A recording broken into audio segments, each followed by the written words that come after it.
열흘 이상 계속 학대하는 정황이 다 드러났는데 사실 좀 심약한 분들은 안 보시는 게 나아요. 난 이거 보다 껐는데 굉장히 힘든 영상이에요, 보기에. 기관에 수사받으러 갈 때 처음부터 이걸 다 보여주면서 진술하라고 하지 않아요. 말씀하셨듯이 이게 치사냐 살이냐에 따라서 형량이 바뀌어요. 지금 아동학대 살해인 경우에는 사형 무기 7년 이상이에요. 그런데 치사인 경우에는 사형이 없고 무기 5년 이상이에요. 형량이 많이 바뀌죠. 그것이 알고 싶다 보셨어요? 사람들이 탄원서를 보내고 있는데 효과가 좀 그래도 어느 정도 있는 거죠? 그 형사사건에서 탄원서는 우리가 이제 엄벌 탄원서라 그러는데 효과가 얼마나 있느냐. 이게 법리적인 문제는 아니고 양형에 참작이 될 거고요. 판사가 보고 의식을 하지 않을 수가 없을 것 같아요. 방송 이후에 지금 엄벌 탄원서가 계속 제출되고 있다는 게 표시가 되고 있어요. 탄원서든 뭐든 법정 문서를 낼 때는 정확하게 사건 번호하고 이제 피고인 명하고 이런 거를 해서 내야 되는데 이미 사건 번호하고 피고인 이름 실명이 다 공개가 돼가지고 국민이면 누구나 엄벌 탄원서를 낼 수 있는 환경이 돼버렸어요. 근데 결국 재판부가 중요하게 보는 것은 사실관계 여부, 고의성 여부일 거고 만약에 정인이 사건과 유사하게 판결이 된다면 그 비슷한 형량으로 나오지 않을까 싶어서 너무 이제 혹시 풀려나진 않을까 하는 걱정은 안 하셔도 될 것 같고 아마 이번 3월 공판 끝으로 선고기일이 잡히면 그 기일 전까지만 내실 수가 있어요. 그거 참고해서 내실 분들은 내시라. 부분에 보고 그 장면 나오는 거 보기가 쉽지가 않더라고요. 예전에 정인이 사건 기억하실 텐데 그거랑 굉장히 유사하고 점이 있다면 정인이 사건 때는 이제 입양된 아이에 대해서 양부의 소행이었다면 이번에는 친부 친모가 생후 4개월 된 아주 어린 영아를 학대해서 사망에 이르게 하게 된 사건이고요. 10월에 사건이 발생했으니까 지난 6월에 태어난 아이죠. 그래서 혜든이라고 지금 연명되어져 있고 집에서 친모랑 같이 있던 중에 상태가 안 좋아져서 친모가 119로 신고를 하게 됩니다. 병원에서 의사들이 보고 이거는 누가 봐도 좀 학대 정황이 있다라고 해서 또 신고를 하게 됩니다. 병원에서. 친모는 그 이후에 그 출동한 경찰들에 의해서 수사를 받게 되고 수사받던 도중에 그 아이 사망 소식을 듣게 되는 그런 과정이 있었고요. 처음에 이제 친모가 119에 신고를 하면서 신고했던 내용은 이거예요. 아이가 입수 사고를 당했다. 그래서 지금 상태가 안 좋은 것 같다라고 해서 신고를 했는데 나중에 부검 결과를 보니까 실제 부검하고는 많이 달랐어요. 실제 부검을 해보니까 다발성 이제 외상에 의해서 출혈 쇼크가 있었고 그다음에 장기 부전이 있었고 검안을 했던 그 기록에 따르면은 부검을 하기 위해서 배 안을 보니까 이제 다량의 출혈이 있었다. 이미 배 안에 출혈이 많이 돼서 차 있었고 갈비뼈가 여러 다른 지점에서 부러져 있었고 얼굴과 목, 다리에 멍이 없는 데가 없었고 그런 상황으로 봤을 때 이거는 단순히 이제 익수 사고가 아니라고 결론을 내린 것 같고요. 추측하건대는 이게 많이 인정될 가능성이 높아 보이더라고요. 남편이 그 방에 있던 홈캠을 이미 제출했다고 하는데 그러니까 친모가 학대하는 걸 몰라서 제출했었던 걸까요? 사실 없을 수도 있었던 거잖아요. 나 그 부분이 되게 의아했어요.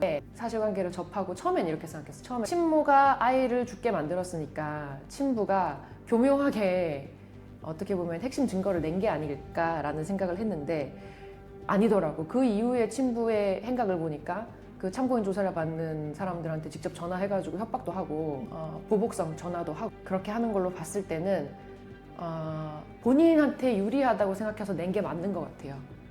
왜 저런 행동을 했을까라고 생각한 게 이 얘기는 불편하실 수 있지만 만약에 피고인의 변호인이라고 생각을 해보면 지금 변호인이 있잖아요. 의아했어. 왜냐하면 처음에 그 홈캠 자료를 냈을 때 그 딱 편집된 자료 그날 아이가 사망한 날의 자료만 제출을 했거든요. 편집을 해서. 그래서 이걸 제출하니까 홈캠이 있었네 라고 인지를 하고 홈캠 전체를 다 내라 라고 수사 지휘를 검사가 해가지고 전체를 다 받게 되는 과정이었고 포렌식을 다 하게 된 거죠. 지속적으로 학대한 정황이 드러난 거죠. 그걸 왜 냈을까? 본인한테 유리한 자료라고 생각해서 냈다면 이거는 말이 안 되지. 왜냐면 당연히 우리가 수사기관에 자료를 제출할 때 편집하거나 아니면은 조작해서 내면 전체 자료를 다 내라고 하거든요. 그걸 잘라서 냈단 말이야. 그럼 당연히 전체 자료를 내야 됐다는 거를 예상을 했었어야 될 텐데 예상을 못한 나가 1번이었고 나는 당연히 예상했겠지가 2번이어서 오히려 엑스맨이 아니었나. 뭐 전면적으로 뭔가 자기 배우자를 적대적으로 둘 수는 없고 이런 식으로 해서 자료를 제출을 해서 수사를 용이하게 만들었나 처음에 생각을 했는데 아니더라고. 많은 홈캠 중에 이렇게 음성이 안 찍히고 영상만 찍히는 홈캠들이 많이 있어요. 그런데 이 홈캠에는 음성이 찍혀 있는 거야. 한 열흘 이상 계속 학대하는 정황이 다 드러났는데 사실 좀 심약한 분들은 안 보시는 게 나아요. 난 이거 보다 껐는데 굉장히 힘든 영상이에요, 보기에. 죄명을 바꿔서 다시 기소를 한 걸로 알고 있거든요. 살해로. 내 친모는 고의가 없었다 이렇게 말하잖아요. 고의가 없었다 있었다 해서 갈리기 때문에 그러는 거예요. 그렇죠. 또다시 피고인에게 빙의를 한번 해보면 일단 자신의 태도를 분명하게 정하지 못했어. 첫 번째, 진술이 계속 바뀌잖아.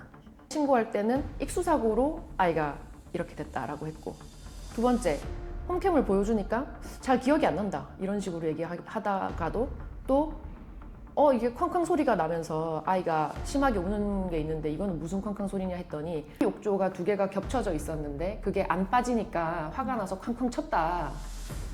앞뒤가 안 맞잖아. 그래서 사실관계를 떠나서 자꾸 진술이 바뀌어요. 증거를 하나씩 내밀 때마다. 근데 사실 수사기관에서 그렇게 조사하는 거 굉장히 일반적이거든요. 그러니까 우리가 CCTV나 이런 객관적 자료가 있는 경우에 수사기관에 수사받으러 갈 때 처음부터 이걸 다 보여주면서 진술하라고 하지 않아요. 그날 있었던 상황 다 얘기해 보시라고 하거든요. 그런 다음에 아 그래요? 라고 한 다음에 쓱 내민단 말이에요. 이건 어떻게 된 거예요? 라고 하면은 이제 대응을 못하는 경우가 상당히 많은데 딱 전형적으로 그런 모습이다. 그래서 진술의 신빙성이 굉장히 떨어지는 것 같고 말씀하셨듯이 이게 치사냐 살해냐에 따라서 형량이 바뀌어요. 지금 아동학대 살해인 경우에는 사형 무기 7년 이상이야. 그런데 치사인 경우에는 사형이 없고 무기 5년 이상이에요. 형량이 많이 바뀌죠. 말씀하신 것처럼 치사에서 살인으로 죄명이 바뀌면 고의성을 검찰 측에서 입증을 해야 되거든요. 그러니까 검찰 측에서 입증할 사안이니까 본인은 부인하는 거지. 입증해봐라 이렇게. 근데 내심의 마음이잖아요. 고의란 거는. 그쵸. 뭐 심장을 꺼내서 보지 않는 한, 머릿속을 뭐 하지 않는 한 그 사람의 고의를 어떻게 알겠어요? 그래서 결국 재판부에 가면은 주변 정황을 보고 고의성 여부를 판단하거든요. 진술이 일관되지 않는 것도 고의성 여부에 굉장히 타격을 줄 거고 정인이 살해하고 유사하게 진행되지 않을까. 정인이가 그때 이제 35년 항소심에서 받고 대법원에서 확정이 됐었죠. 그러니까 그 유사하게 아마 양형 수위가 결정되지 않을까 생각을 합니다. 근데 유기 방임이 진짜 낮은 것 같아요. 친부 같은 경우에 정인 사건에서 5년 받았죠. 네. 좀 상대적으로 너무 낮은 것 같고 부부 사이인데 과연 이거를 모를 수가 있느냐. 특히 장기간 학대가 이루어진 경우에 이런 논란들이 있는 것 같아요. 근데 이제 걔를 또 보살펴야 된다는 이런 감형 주장을 또 하지 않을까. 처음이고 해서 집유 나오진 않겠지? 막 이런 댓글도 있더라고요. 집유 나오긴 힘들 것 같아요.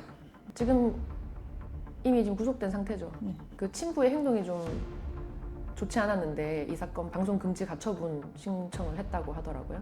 반성의 기미는커녕 뭔가 증거 인멸을 하려고 하고 추가적으로 진술자나 이런 사람들에 대해서 보복 행위를 하려고 하는 정황이 있어서 구속이 풀리지 않고 있는 거거든요, 지금. 다만 그 국민들이 우려하시듯이 지금 첫째가 있어. 엄마 아빠가 다 감옥 가게 되면은 그 첫째 양육을 누가 할 거냐는 그 문제를 판사가 가장 고민할 것 같아요. 그 부분을. 그러니까 그 부분이 판사가 가장 고민할 거리인 것 같아. 근데 나는 이제 그 첫째 아이도 그 홈캠 영상에 나오거든요. 네. 그 친구도 학대라고 볼 수 있죠. 자기 동생이 학대당한 거를 보고 있었잖아. 아이들이 그 시절에 얼마나 흡수력이 빨라요. 그리고 주변 상황에 대해서 얼마나 판단이 빨라. 금방 따라하기도 하고 금방 상황 파악을 한단 말이야. 그걸 계속 보았는데도 애가 아무렇지도 않게 행동하더라고요. 정서적으로 되게 무뎌진 것 같았어요. 그 상황에 익숙해지는 거지. 그러니까 놀라야 되는데 놀라지 않는 상황. 그 아이도 어떻게 보면 정서적 학대를 당한 거나 마찬가지고 치료가 필요한 것 같아요. 마지막으로 하나 더 말씀드릴 것은 참고인 진술을 하신 분들이 계시더라고. 지인 부부야. 굉장히 용기 있는 행동이라고 생각이 들고 그분들 저희가 보호해 드려야 되거든요, 사실. 각별히 좀 유의해 줬으면 좋겠고 그분들 신상이 드러나지 않게끔 혹시라도 아동학대 정황을 우리가 발견했는데 내가 옆에서 보는 지인이라는 이유로 아니면 내가 선생님인데 우리 학교 학생인데 부모님한테 뭐 이렇게 신고하기는 좀 그렇다 되게 꺼림칙하잖아요. 아동학대 신고는 익명으로 할 수 있어요. 그래서 철저하게 익명 보장이 되기 때문에 신고를 하시면 좋을 것 같아요. 앞으로 여러분들도 이제 아동학대 정황을 포착하셨다. 그러면 아무나 다 신고하셔야 됩니다. 신고하는 방법 익명으로도 가능하고 112에 신고하셔도 되고 구청에 신고하셔도 돼요. 어디든 하셔도 다 이첩이 됩니다. 무고한 생명을 보호하는, 그러니까 구하는 그런 행동이 될 수 있다.